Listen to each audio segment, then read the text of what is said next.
Hello everyone, good evening. कैसे हैं आप सब? आप सभी लोगों को मेरा प्यार भरा नमस्कार। और उम्मीद है आप हमारी वीडियोस पे अपना सपोर्ट ऐसे ही बनाए रखेंगे। गाइस, आज के इस वीडियो में हम लोग बात करेंगे और मैं जनरली अपनी लाइफ स्टोरी पार्ट 2 को कंटिन्यू करूँगा।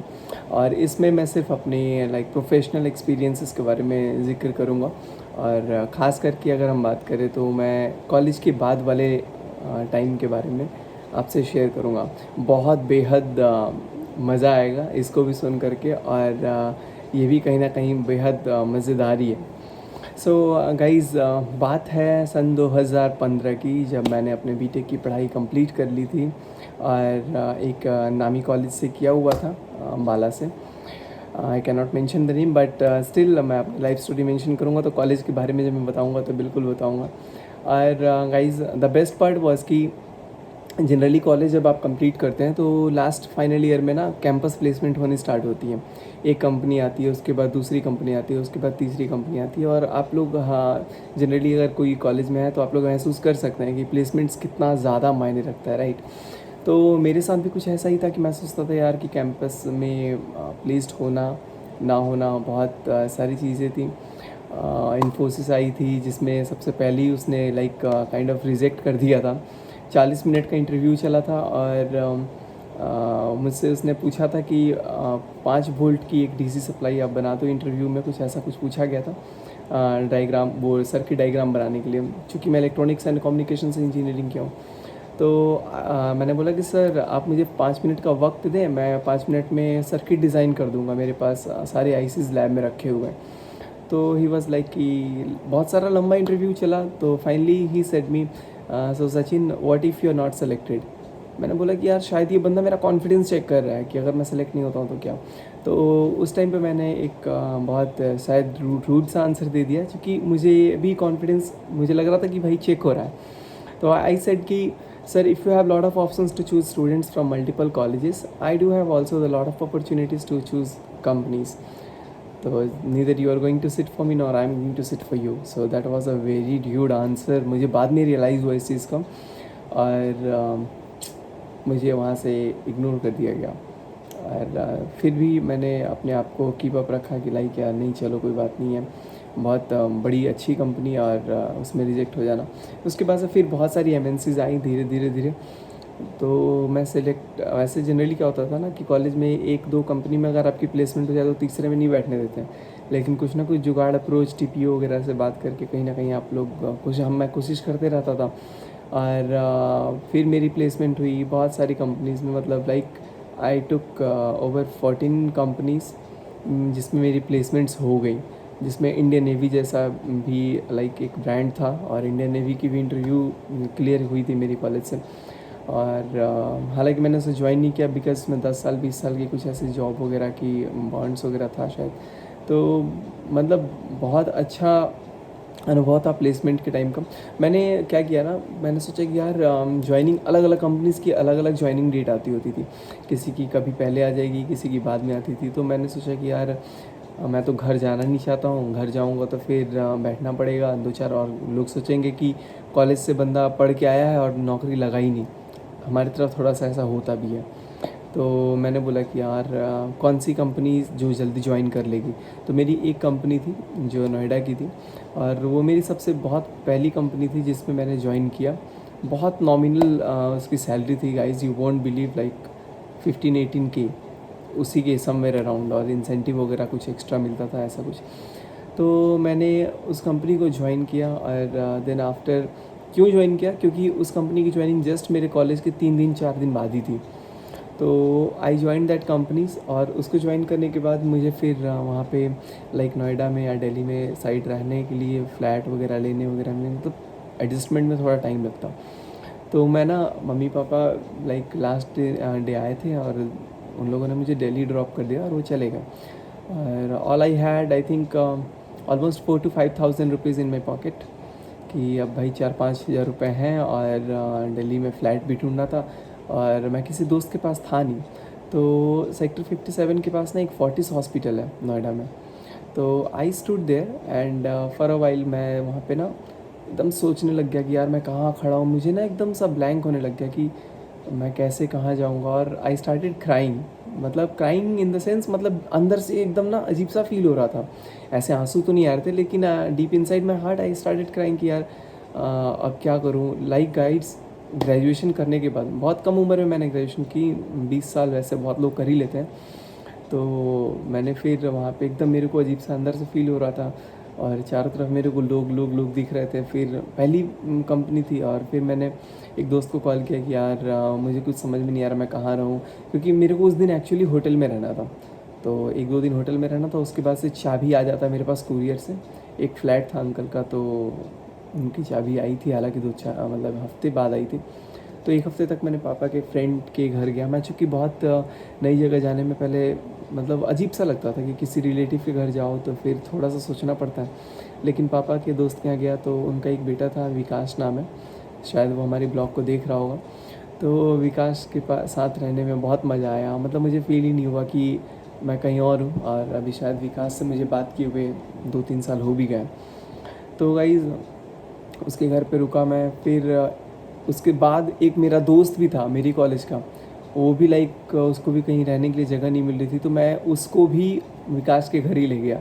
तो हम दोनों रहते थे, और फिर हम लोग ऑफिस आना जाना करते थे।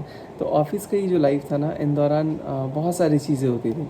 तो अलग अलग ऑफिस में वर्टिकल्स होते थे, तो मुझे कभी इस वर्टिकल में डाल दिया, कभी इस वर्टिकल में डाल दिया। तो आई यूज़ टू थिंक कि यार मेरे में ऐसी क्या खामियां हैं जिसकी वजह से मुझे फटाफट कभी कभी इधर स्विच किया जा रहा है, कभी एचआर डोमेन में रखा जाता है, कभी रिक्रूटर में रखा जाता है, कभी बीडी में रखा जाता है, कभी ट्रेनर में रख दिया जाता है। तो मुझे कुछ समझ में नहीं आता। ऑल एट अ सडन सिलसिला शुरू होता है अब, जब 3 महीने बाद, लाइक 3 महीने बाद नहीं, 17 दिन बाद मेरे को 3 महीने के लिए डिपोर्ट कर दिया जाता है अहमदाबाद। तो अहमदाबाद में मैंने बस चैलेंज ले लिया कि चलो भाई अहमदाबाद जाएंगे, कंपनी का अपना सब कुछ था। तो मैं और एक मेरा दोस्त है आकांक्ष गुप्ता, हम दोनों अहमदाबाद की तरफ रवाना हो पड़े। और बिल्कुल नया शहर अहमदाबाद, शायद मैं उससे पहले ज़िंदगी में कभी गया नहीं था। लेकिन मुझे क्या है ना कि जगहों को एक्सप्लोर करने में बहुत मज़ा आता था, क्योंकि वहाँ के नए कल्चर, नए लोग। और guys, Gujarati people are so sweet that I can not simply explain. Punjabis are sweet, Gujaratis are sweet, मतलब गुजराती लोग इतने अच्छे से प्यार से बात करते थे ना गाइस, मुझे बहुत, मतलब I still miss Gujarat and specially Ahmedabad. The city beautiful, very beautiful city है अहमदाबाद। मतलब वहाँ के गांधीनगर को तो बिल्कुल चंडीगढ़ की तरह ही बनाया गया है। तो वहाँ पे रहने, और वहाँ पे ना हर घर में एक झूला होता था। तो बड़ा सा एक फ़्लैट लेना, 5 BHK का, 5 रूम था गाइज उस फ्लैट में। तो मैं और आकांक्ष हम दोनों रहते थे, फिर ऑफिस का कुछ कुछ काम करते थे। पहली बार गाइज मैंने अपने करियर में सोचा नहीं था कि आफ्टर डूइंग बीटेक मैं ट्रेनिंग और इसमें जाऊंगा। और उसमें ना कुछ मुझे PMKVY NSDC के प्रोजेक्ट्स मिलते होते थे, जिसमें मुझे कुछ लोगों को ट्रेनिंग करवानी होती थी, और मोबिलाइज़र ढूंढ करके, जैसे गवर्नमेंट ऑफ इंडिया के कुछ कैंपेन्स थे जिसमें प्रधानमंत्री कौशल विकास योजना है, उसके प्रोजेक्ट्स पे मुझे कुछ काम करना होता था। तो बहुत सारी डिटेल्स मैं शेयर नहीं कर पाऊँगा, लेकिन हाँ, उसमें मैंने एक ब्यूटी एंड वेलनेस का एक सेक्टर स्किल काउंसिल जो है उसका मुझे एक प्रोजेक्ट मिला। उसमें करीब लगभग भरूच अंकलेश्वर एक जगह है, 600 गर्ल्स को हम लोगों ने, मतलब हमारी टीम ने, मैं और आकांक्ष हम दोनों थे, और एक मोबिलाइज़र को हमने हायर करके 600 बच्चियों को हमने ऑलमोस्ट ट्रेनिंग दिया ब्यूटी एंड वेलनेस का। उसके बाद से वो लोग जब ट्रेंड हो गए तो वो खुद ब्यूटिशियन काइंड ऑफ बन गए। फिर उसके बाद से आईटी के लिए हम लोगों ने कुछ बंदों को ट्रेन किया, कंप्यूटर वगैरह की। तो वो लाइफ भी ना बहुत अमेजिंग था। और फिर तब तक मेरी दूसरी कंपनी की ज्वाइनिंग भी आ गई थी, जिनकी डिले थी थोड़ी। तो मैंने बोला कि यार यहाँ तो मन लग गया है, जॉब भी अच्छा है, पैसा भी, मतलब उस समय मेरे को 18,000 20,000 भी लाइक लग रहा था कि यार हाँ पैसे हैं। तो I use to feel very happy कि यार चलो पैसा आ रहा है, क्योंकि अपनी कमाई थी और कंपनी बहुत ट्रस्ट करती थी। मीनवाइल कुछ इंटरव्यूज़ भी मैंने दिए थे जिसमें सिलेक्शन हो गई थी, और स्विच भी करना था, बट मैं स्विच नहीं कर पा रहा था क्योंकि मुझे अपनी कंपनी बहुत अच्छी लग रही थी। तो फिर एक बार कुछ इश्यूज़ हुआ, जो कि लाइक सैलरी वगैरह से रिलेटेड इशू हुआ। तो I was in a big shock कि यार मेहनत किया और लाइक डिले हो गई सैलरी किसी रीज़न से शायद, तो फिर I had to quit that job. फिर उसके बाद से मैंने सोचा कि यार क्या मुझे जॉब करने में मज़ा आ रहा है। फिर मैंने दूसरी जॉब ज्वाइन की। तब मुझे सडनली पिंग हुआ कि यार मुझे, टू बी वेरी ऑनेस्ट, मुझे पढ़ाने में मज़ा आता था स्कूल टाइम से ही। तो मैंने सोचा कि यार क्यों ना कोई पढ़ाने वाला जॉब काइंड ऑफ देखा जाए ऐसा। तो फिर I called my father and मैंने उनको बोला कि पापा मुझे तो जॉब से अच्छा इंजीनियरिंग की, चूँकि आईसी फैब्रिकेशन वगैरह भी में भी मेरा इंटरेस्ट था, लेकिन ईसी की कोई ऐसा कंपनीज आई नहीं। जो भी आती थी आईटी में लगता था या फिर एचआर और बीडी डोमेन वगैरह में ऐसे कुछ। तो देन आई रियलाइज्ड कि यार मेरा इंटरेस्ट किस में है, मैं सेटिस्फाइड किस में होऊंगा। तो फिर it was none other than education sector. तो फिर आई डिसाइडेड कि नहीं यार, बीटेक किया हो तो क्या हुआ, मैं एजुकेशन सेक्टर में आऊँगा। तो फिर मैंने पापा को बोला कि पापा मुझे पढ़ाने में ज़्यादा इंटरेस्ट लगता है। तो नो डाउट पापा supported me well and he said कि यार वापस घर ही आ जाए, यहाँ अपना स्कूल वगैरह भी है, तुम इसको अच्छे से देख सकते हो और तुम अपना बिज़नेस भी एक्सपेंड कर सकते हो आगे, और स्कूल वगैरह जो भी है हम उसको अच्छे से कर सकते हैं। तो गाइज़ 2015 की बात है, मेरे स्कूल में लाइक इलेक्ट्रिसिटी भी नहीं थी। और 2015, हाँ, ऑलमोस्ट इलेक्ट्रिसिटी भी नहीं थी। और कितनी गर्मी होती थी, और वो जो शेड होते हैं ना, जैसे कि करकट जिनको बोलते हैं, उसमें स्कूल चलता होता था 2013 तक, 13 या 14 तक। उसके बाद से हमने बिल्डिंग ले लिया और फिर स्कूल अच्छा ग्रूम करने लग गया। तो कहीं ना कहीं फिर इलेक्ट्रिसिटी हो गया। फिर मैं घर आया एंड आई जस्ट नोटेड कि यार यहाँ बहुत सारी खामियां हैं, और एजुकेशन सेक्टर को अगर यहाँ बिहार में इम्प्रूव करना है, सिवान में अपने ज़िले में, मैं चूँकि काम करना चाहता था सिवान बिहार के लिए, तो फिर मेरे को बड़ी अच्छी सी फीलिंग आती थी। नो डाउट पैसा धीरे धीरे होने लग गया। तो कितना कमाता हूँ अभी फ़िलहाल, लॉकडाउन है तो बिल्कुल ही नहीं, लेकिन नॉर्मली जितना कमाता था मैं क्या करता था कि सारा का सारा चीज़ एक्सपेंस जो भी होता था वो मैं इन्वेस्ट कर देता था स्कूल में। कभी लाइक बेंचेस बनवा दिए मॉड्यूलर, कभी एसी लगवा दिया, कभी कुछ मतलब बहुत खूबसूरत पेंटिंग करवा दी बच्चों को ताकि अच्छा लगे। मैंने इन सारी चीज़ों पे बिल्कुल काम करना स्टार्ट किया, और नो डाउट स्कूल में भी रिज़ल्ट अच्छा हुआ। फिर कोचिंग में बच्चों को पढ़ाना स्टार्ट किया मैंने, क्योंकि मेरा इंटरेस्ट ही उस साइड था। और लोग कहते थे यार मतलब जनरली होता है ना एक सेटिस्फैक्शन, सेल्फ सेटिस्फैक्शन, तो जनरली जॉब में होता नहीं था, लेकिन यहाँ पे मुझे एक सेल्फ सेटिस्फैक्शन होने लग गया कि नहीं यार मैं कुछ कर रहा हूँ, आई एम डूइंग समथिंग। तो आई रियलाइज्ड कि नहीं यार, it's a good way to go. और हर दिन मुझे फील होता था कि आज मैंने कुछ नया बच्चों को दिया है।